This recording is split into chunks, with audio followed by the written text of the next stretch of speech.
Pop quiz. When a customer publicly objects to your price, offer, or marketing, do you 1, freak out and delete their comment and hope they don't post it anywhere else? 2, ignore them, they don't know what they're talking about anyway? Or 3, thank them and ask them to buy anyway?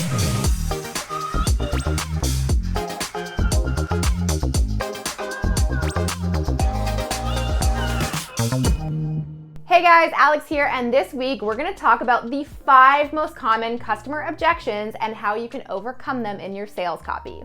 Whether you like it or not, no matter how incredible, cheap, perfect, promising, insert adjective here, your product or service is, some of your prospects will always have doubts running through their mind the second they know they're being sold something. It's the most natural part of the decision-making process, and as marketers and copywriters, it's our job to both predict them and address them early on and every step of the way.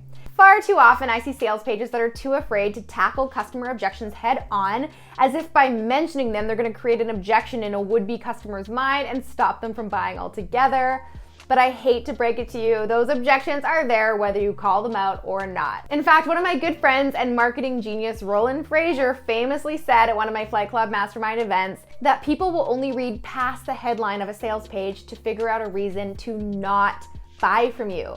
Yes, they are actually looking for proof that their objection is real and that they're right to not purchase. So rather than ignore the elephant in the room, you want to let your audience know that you hear their concerns and you've spent some time thinking about them. And listen, I know it's easy to get your back up when someone has an objection with your sales campaign. After all, you spend hours conceptualizing and planning and writing and creating the offer that you think is pure gold.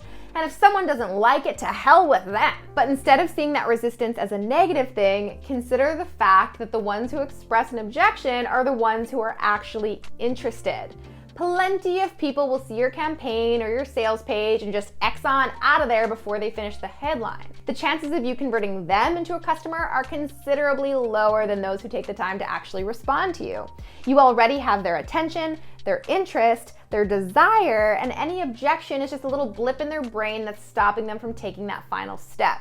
So all you gotta do is help them get over it. And that is a lot easier to do than trying to recapture someone's attention who has left. But beware, the longer your prospect holds an objection, the stronger it becomes and the harder you have to work to overcome it. And when those objections go unmet altogether, your prospect makes up their mind and they're never going to become a customer. So with this in mind, it's important for you to welcome those objections so that you can resolve them early on in your sales page copy. Objections are also the best market research mechanisms to know where your prospects are getting hung up. Because if one person wrote to you about it, you know there are at least 10 more who are thinking it but not saying it. Now, I was inspired to create this video not too long ago, and my team and I were busy preparing assets for my recent copywriter coaching program, the Copy Posse Launchpad. So in this video, I'll be using the exact same sales page that I used to address the 5 biggest objections a prospect might have and how you can overcome them in your copy just like I did. So to see this sales page, you can actually click the link in the description below and we can go through it together. This process will be super useful for you when you're writing your next sales page, and not just as you're writing it, but also as a checklist to use after you're done so that you can make sure you've got everything covered. Remember, over here at the Copy Posse, we are all about creating copy that combines the power of conversion with the empathetic art of creating real connection, and overcoming objections is one of the best ways to do this. So if you want more guides and tutorials on copywriting like this one, subscribe to my channel and join the best copywriting crew on the internet. All right, now here they are, the 5 biggest customer objections and how to smash them with killer copy.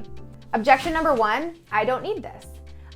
Yes, there are several reasons why this objection might pop up. It could be that your prospect doesn't have enough awareness of what it is that you're offering, or perhaps you're trying to appeal to everyone and not calling out your target audience. You know how the saying goes, you try to appeal to everyone and you appeal to no one. Or perhaps your copy focuses too much on listing all your product features that you forget to communicate why your prospect actually needs it. So to overcome the I don't need this objection, you need to make sure that you have a very clear USP or unique selling proposition. So what is unique about your product when compared to your competitors, and what are you specifically helping your prospects solve or gain? So state this very early on your sales page before you go on and explain how your product relates to the specific problem that that prospect is facing. So for the Copy Posse Launchpad, we opened our page with the headline, Learn Highly Paid Copywriting Skills, Write an Irresistible Portfolio, and Ignite Your Business in 2020. followed by a 3-minute video which clearly called out the target audience, and then we went into the biggest dilemma new copywriters face today, the dreaded copywriter catch-22. So notice how we communicated the what, the how, and the why in the first few sections of the sales page. And later down the page, I did a quick recap outlining how to know if the program is right for you and who it's not for. So when you call out who the product isn't for, it's actually a great way to get buy-in from the people who it is for. All right, moving right along, objection number 2, I don't know if this will even work.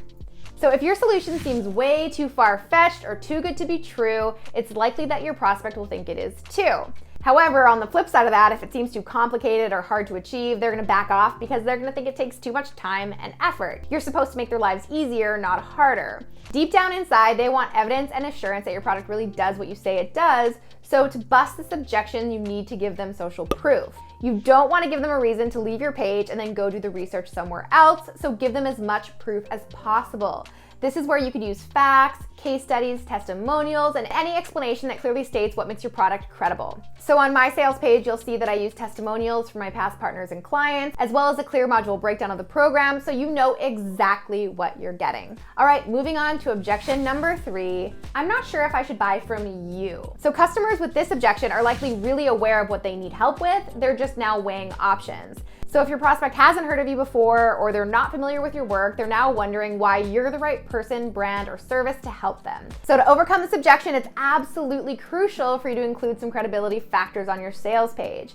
Be as transparent as possible and don't hide yourself. If your brand has a face and personality behind it like mine, come out and show up.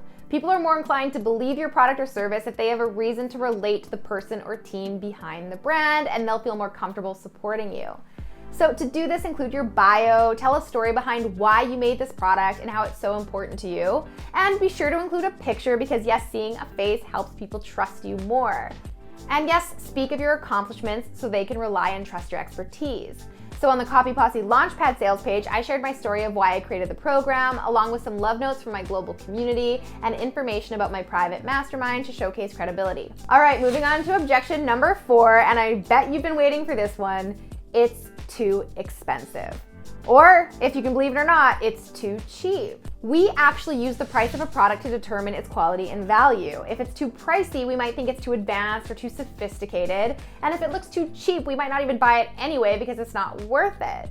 So to overcome this objection, you need to focus on the total value of your product instead of what they're just paying at the checkout. You need to give them a frame of reference so that they can decide whether it's a great deal or not. If you only shine a spotlight on the price tag, you're reducing the quality of your product to mere dollar and cents and make the buying experience purely transactional. So for instance, with the Copy Posse Launchpad, we included a clear value proposition and listed down everything that a member would get when they joined the program and included the total value of each feature should they be sold separately or obtained elsewhere. Also, and this is very important, you want to explain the value price gap and why you're offering a discount. So in the Launchpad, I released the program at a special founding members price, and in the copy, I clearly state why. I say the value of this program is over $15,000, which I showcased above, but because this is the first ever Copy Posse Launchpad enrollment, I've decided to give you a massive discount as a founding member in exchange for your honest feedback. You always want to include a reason why with any type of scarcity to create trust and let your audience know what's up. Okay, now moving on to the last objection. I'm confused and overwhelmed. Let's face it, by the time your prospect has gone through all of that copy and reached the end of your sales page and they're still hesitating, chances are it's probably because they're feeling a little confused and overwhelmed by all that information they've just consumed. Confusion is the biggest conversion killer of them all, and at this point your prospect needs help with a little recapping and processing everything they just read. So this is where you can use an FAQ section to overcome this final objection. FAQs are a great way to simplify and showcase that left brain information that will help overcome confusion and overwhelm. Most businesses make the mistake of not considering the power of a well-written FAQ section, and they just use it to provide all that basic logistical information like price, timeline, next steps, etc. But if you consider all the objections that we just covered in this video and reiterate them in your FAQ section, this can be a really powerful way to smash those objections. You can also use your FAQ section to combat any follow-up objections that you weren't able to address earlier in the copy and address any other concerns or questions your prospect might have. Now, to go back to the pop quiz at the beginning of this video, the answer is, of course, number 3. Say thank you and sell them anyways. The FAQ section is a great way to do that. All right, guys, give me a thumbs up if you found this video helpful. And if you want to check out my video on the 9 components of a compelling offer, you can watch that next right here. Thank you so much for watching and subscribing. I will see you next week. Until then, I'm Alex. Ciao for now. So in this video,